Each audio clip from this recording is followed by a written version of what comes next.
Eo amin'ny tontolon'ny zavakanto kosa indray io fanomezan-danja ny arena sy ny vakoka eto avoatany dia nisokatra tamin'ny fomba ofisialy hetsika fifaninanana hira gasy makotrokotroka andiany fahavalo ny Ortana sy ny commune Antananarivo renivohitra ary ny Aigaso moa no nikarakara ity hetsika zavakanto ity.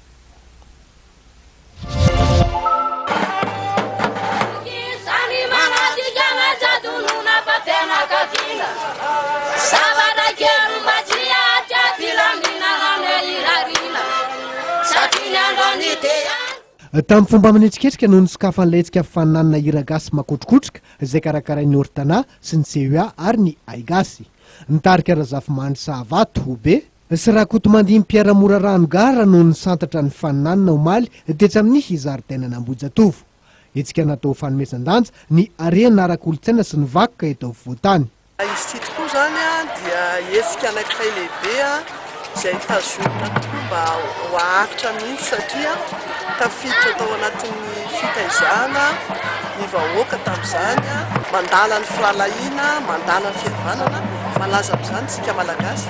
Ka io tanjona anankiray io zany dia mba misari-piaritra tsika amin'ny fialamboly ohatr'izao satria raha tsy tena fa tsy mira gasy fotsiny dia tokony fantatr'ireo tanora koa zany fa isan'ny mampiditra ny taiza sy mampiditra ny vola ho an'ireo mpizahatany koa ny hetsika anankiray hira gasy makotrokotroka toy izao.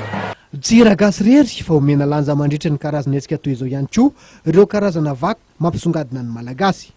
Androany zao zay dia nanasan'ny mpankafy du Chevaux Club satria ry zareo ireo koa zany kaya dia mankafy hira gasy.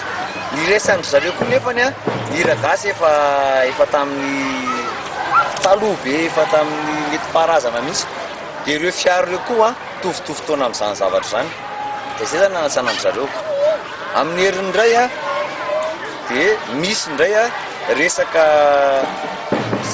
sakafo malagasy indray no avy eto toy ny kobo sy ny saosisy izay mampalaza antsika avy any an-talatany Vononondry. Eo ny mofo gasy, eo ny ramanonaka, eo ny rehefa zavatra gasigasy rehetra dia ho avy indray amin'ny heriny. Tarika mpanao hira gasy misy 70 ny faninana mandritra ity hetsika hira gasy makotrokotroka ity mandritra ny fabolana isaky ny alahady hariva etsy amin'ny zaridainana Ambojatovo. Amin'ny voalohan'ny volana Oktobra izao ity hetsika ity no hifarana. Dia iny ihany koa tokolasy tokovavy no manakatona ny fampahalalam-baovaontsika teto amin'ny fahitalavitra mateveta amin'ity alina ity. Isaorany sika tena tokantrano-tany nahatra anjery hatramin'ny farany mametraka ny veloma mandrapitafa ho amin'ny rampitso indray ary.